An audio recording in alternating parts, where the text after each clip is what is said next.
Le sexe au conseil.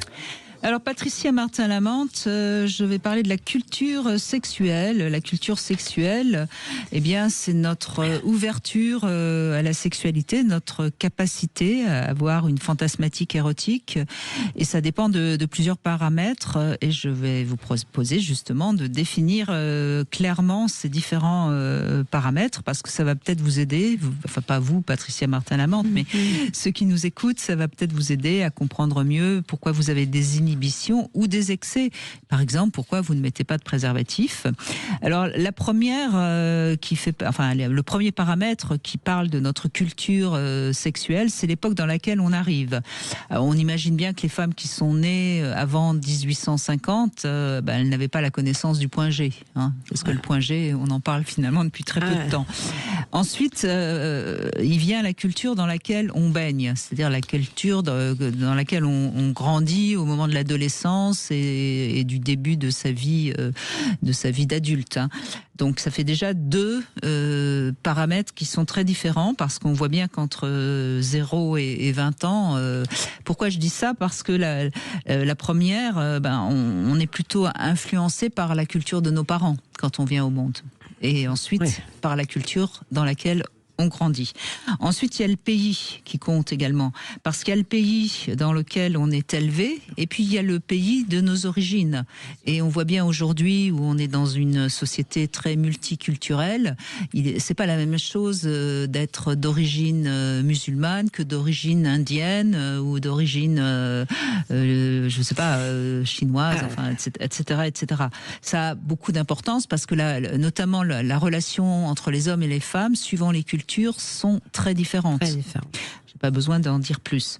Et puis après, il y a le milieu social aussi, qui a peut-être un impact moins fort, mais qui a quand même un impact, parce que quand on grandit dans un milieu très aisé, on va pas avoir le même rapport au risque, par exemple. Il y a aussi des choses qui vont bouger par rapport à notre culture sexuelle.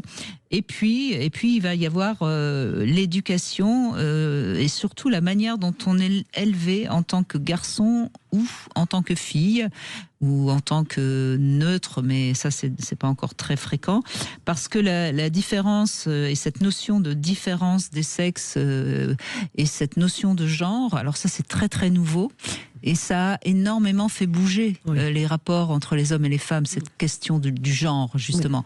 Parce que quand on réfléchit bien, au début du siècle dernier, on était fille ou on était garçon, et déjà ça donnait un comportement qui était assez stéréotypé. Aujourd'hui, on peut être une fille et avoir plusieurs partenaires, on peut être un garçon et être romantique. Ça fait une ouverture énorme sur notre capacité de choix. Voilà. Alors ensuite, il y a les expériences et notre vécu. Parce que la première fois qu'on fait l'amour, ça aura une importance plus ou moins grande. Et puis après, il y a ce qu'on va vivre. Plus on a eu d'expériences sexuelles, évidemment, plus on va avoir de connaissances. Moins on en a eu, plus on va peut-être être surpris par un nouveau partenaire, etc., etc. Alors quand on voit tout ce que j'ai cité comme paramètres, on voit bien que la culture sexuelle de chacun, elle est unique pratiquement. Bien sûr. Donc c'est normal que quand on rencontre quelqu'un au début, on n'ait pas tout à fait la même vision de la sexualité, et que ça demande donc de l'adaptation et peut-être de la communication. Complètement, parce que les êtres humains sont tellement différents.